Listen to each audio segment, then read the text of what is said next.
پاکستان میں مہنگائی نے ہر کسی کو پریشان کر رکھا ہے۔ موجودہ حکومت کے آنے کے بعد مہنگائی میں اور بھی اضافہ ہوا ہے، جبکہ کرونا وبا کی وجہ سے غریب آدمی کے لیے مشکلات میں اضافہ ہوا ہے اور غریب کے لیے اپنا چولہا جلانا مشکل ہو گیا ہے۔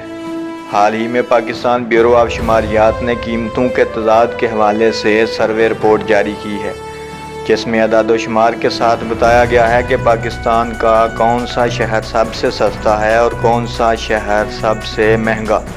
یعنی ایک ہی چیز آپ کو ایک شہر سے بہت مہنگی ملے گی اور وہی چیز دوسرے شہر سے بہت سستی۔ مزید تفصیل کی طرف جانے سے پہلے ریکویسٹ ہے کہ اگر آپ نئے ہیں اور آپ نے چینل سبسکرائب نہیں کیا تو چینل سبسکرائب ضرور کر لیں تاکہ آپ تک آئندہ بھی ایسی خبریں اور معلوماتی ویڈیوز پہنچتی رہیں۔ تو بات کرتے ہیں سرکاری سروے کی، جس کے مطابق کراچی اور لاڑکانہ کو قیمتوں کے فرق کے لحاظ سے صارفین کے لیے مہنگے ترین شہر قرار دیے گئے ہیں، جبکہ بہاولپور کو صارفین کے لیے سب سے سستا شہر قرار دیا گیا ہے۔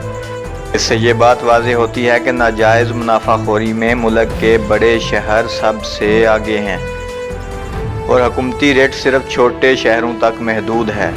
اور سب سے اہم بات یہ ہے کہ پورے ملک کے کسی بھی شہر میں حکومتی نرخ ناموں کے مطابق اشیاء خورد و نوش فروخت نہیں کی جا رہی۔